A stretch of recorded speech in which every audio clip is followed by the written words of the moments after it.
We're going to move on to a box plot. This is also called a box and whisker. This is another type of graph. This graph is really good when we have a large amount of data and the data is spread out, similar to a histogram. I believe it's a little bit easier than a histogram.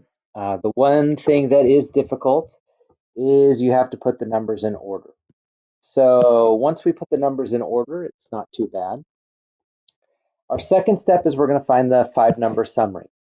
The 5-number summary is the minimum and the maximum, so the lowest number and the highest number. Then we're going to find the median. That would be the middle number when we put the numbers in order. These two new values are called quartile 1 and quartile 2. The median is the 50th percentile, Q1 is the 25th percentile, and Q3 is the 75th percentile. So that's why it's called quartiles, because it's divided into quarters. So 1/4, 50, which is 1/2. Q3 is 75%. Obviously, the minimum would be 0 and the maximum would be 100. So this right here is our 5-number summary. In order to graph it, we're going to plot the minimum value and the maximum value with dots. So we're going to put dots for the minimum and maximum.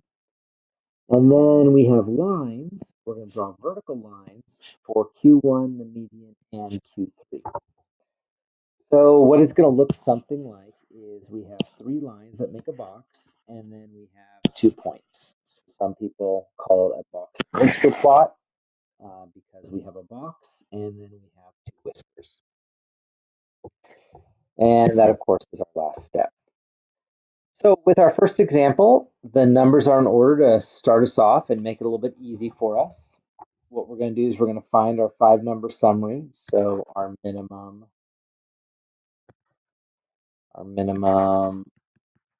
our Q1, our median, our Q3, and our maximum.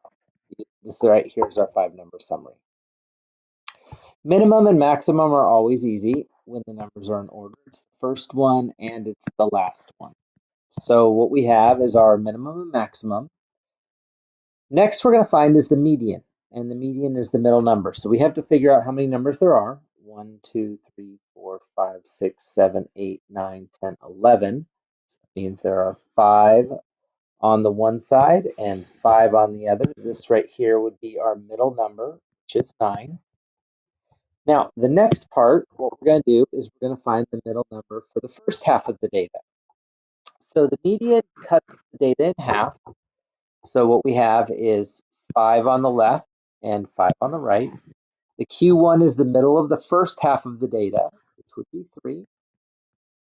And the Q3 would be the middle of the second half of the data, which is 20. And that's how we find our 5-number summary. Now what we're going to do is we're going to draw our number line. We're going to go by 5s. So I'm going to start at 0, 5, 10, 15, 20, 25. I'm going to put a dot at 1. I'm going to put a dot at 35.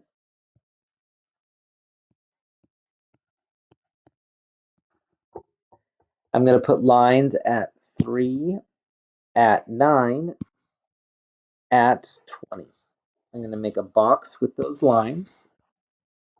And then what I'm going to do is I'm going to draw whiskers.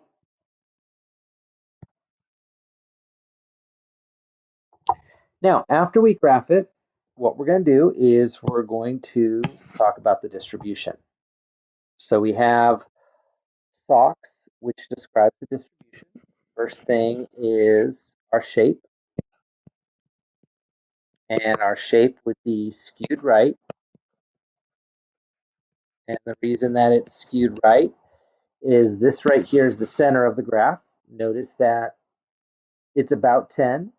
So from 10 to the maximum is about a distance of 25.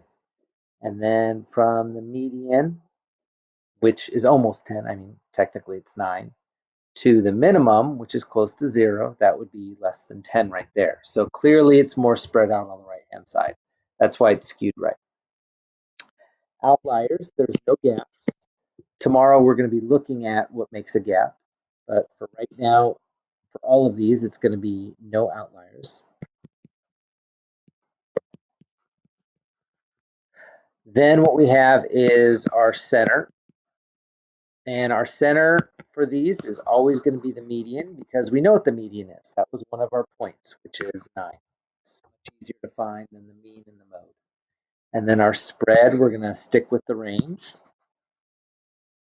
And the range, if you remember, is our maximum, which is 35 in this case, and our minimum, which is 1, gives us 34. Now, looking at our next example, the numbers are in order again, so it makes it really nice for us. What we're going to do is we're going to look at our 5-number summary. So we have our minimum, we have our Q1, we have our median, we have our Q3, and we have our maximum. Our minimum is 45. Our maximum is 74. 1, 2, 3, 4, 5, 6, 7, 8, 9, 10, 11, 12. So then that means that there are 6 on one side and 6 on the other. So the median is going to be in between 68 and 70, which would be 69. Then what we're going to do is we're going to look at our first half of the data and we're going to find the middle number. So in between 61 and 62, since there's an even number, would be 61.5. And in between the middle of the second half of the data, 72 and 73, would be 72. So now what we're going to do is we're going to draw our number line. I'm going to start at 45. I'm going to go by 5s again.